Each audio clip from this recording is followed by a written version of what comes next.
Welcome to this explainer. Today we're going to do something really cool. We're tracing the origins of our everyday objects right back to nature, uncovering the complex, totally interconnected global systems that govern our planet's resources. If you've ever wondered how the natural world gets categorized, valued, and utilized to fuel human civilization, well, you are in the exact right place. To kick things off, let's look at this absolutely brilliant quote from Christiana Figueres. She hits the nail on the head here, arguing that we absolutely must move toward a regenerative economy. And what does that mean? It means operating in total harmony with nature. We aren't just talking about taking less, we're talking about repurposing used materials, minimizing waste, and actually replenishing what we deplete. Today, we're going to explore exactly what that looks like and why returning to the innate wisdom of nature, the ultimate recycler, is not just some ideal, but an absolute necessity. So here's our roadmap for today's explainer. 1. When nature becomes a resource. 2. Categorizing Earth's treasures. 3. The power of regeneration. 4. The paradox of plenty. And finally, 5. Stewardship for the future. Let's get into it. All right, Section 1, when nature becomes a resource. I want you to take a quick pause right now. Literally, just look around you. Look at the device you're using, the desk you're sitting at, maybe even that little plastic button on your shirt. Have you ever asked yourself at what exact point the raw elements of nature used to make those items actually transition into being called a resource? It's kind of fascinating, right? Because nature exists totally independently of us, yet our entire modern civilization is built on top of it. Think about elements of nature, like the breathtaking Dudhsagar waterfall in Goa, India. It's magnificent, for sure. But in the strict scientific and economic sense, these elements become resources only when we humans step in. They become resources when we use them for sustenance, or when we extract and alter them to create things for our own consumption. Like a tree is just a vital part of the ecosystem until we decide to chop it down and turn it into a dining table. Only then do we view it through that economic lens of being a resource. Now, for a natural entity to officially get that resource label, it absolutely must meet 3 specific criteria. First up, it has to be technologically accessible. If there's petroleum miles deep under the ocean, but we literally don't have the tech to reach it, well, it's not a resource yet. Second, it needs to be economically feasible. If it costs way more to extract it than what it's actually worth, we leave it untouched. And third, it's got to be culturally acceptable. So say a community totally rejects cutting down trees in a sacred grove, that timber, no matter how valuable, just isn't an available resource. And here is a perfect real-world example of those exact conditions being met. A microhydal plant in Himachal Pradesh. Here, human technology has successfully and economically tapped right into the power of flowing water. It's accessible, the extraction makes complete economic sense, and it fits perfectly within the local cultural and legal frameworks. So, nature's kinetic energy has officially been transformed into a human resource, electricity. Moving right along to Section 2, categorizing Earth's treasures. To make sense of all this immense natural wealth around us, scientists and economists categorize resources by their primary utility in 3 clear steps. At the absolute foundation, step 1, we have resources essential for life. We're talking the air we breathe, the water we drink, the soil that grows our food, stuff we just cannot manufacture.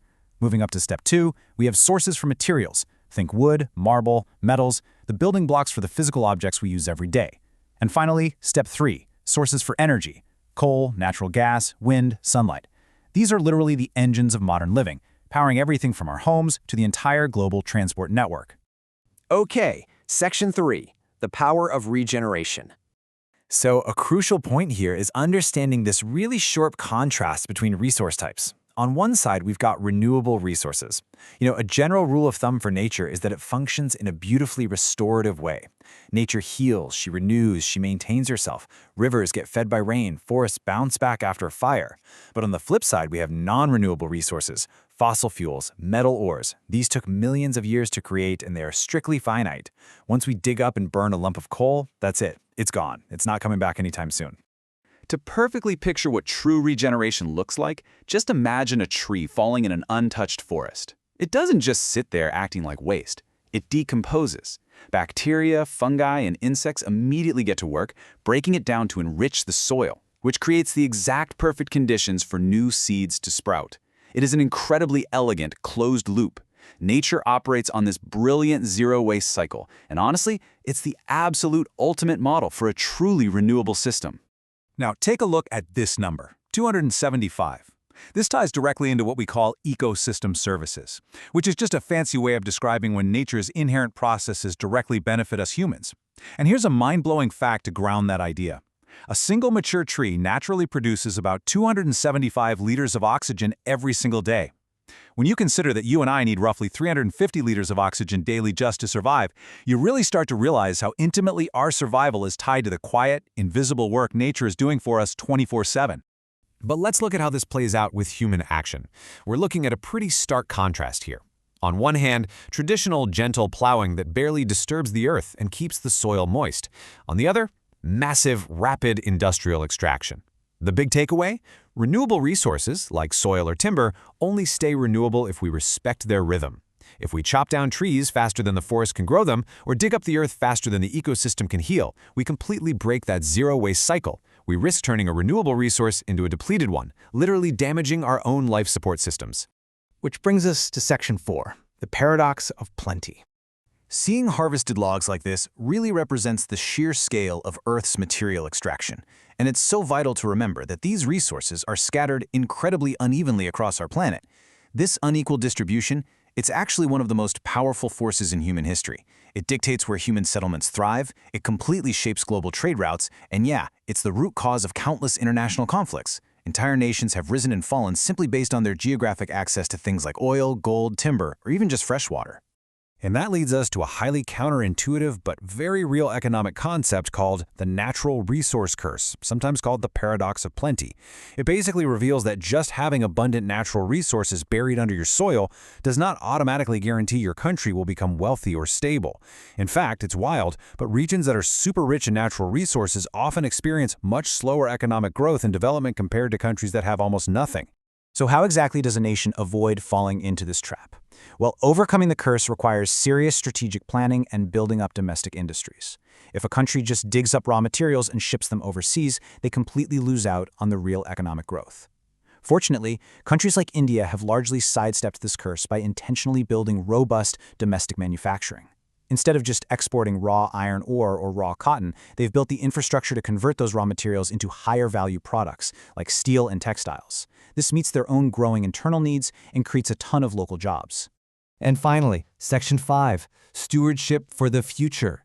The core concept we all need to start embracing is stewardship. Being a steward means we are all called to be active, responsible caretakers of this planet, and it demands a two-pronged approach. We've got to actively respect nature by fostering and enabling the regeneration of renewable resources, like making sure our forests and soils actually have the time to heal. But simultaneously, we have to be incredibly judicious and heavily regulate our consumption of finite, non-renewable stuff like coal and petroleum. It's really all about finding that delicate balance between human development and our planet's boundaries. I want to leave you with a pretty urgent and provocative question today. Right now, in so many places, we are extracting groundwater for irrigation and urban use way faster than the rains can replenish the water tables. It's a massive deficit, and it's building every single year.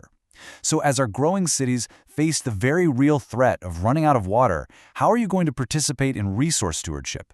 Are you going to advocate for water harvesting, change your own consumption habits, maybe innovate some new regenerative solutions? Nature's cycles are incredibly fragile, and our role in protecting them has quite literally never been more vital. Thanks so much for joining me on this explainer, and I hope it sparks a whole new way of looking at the natural wealth all around us.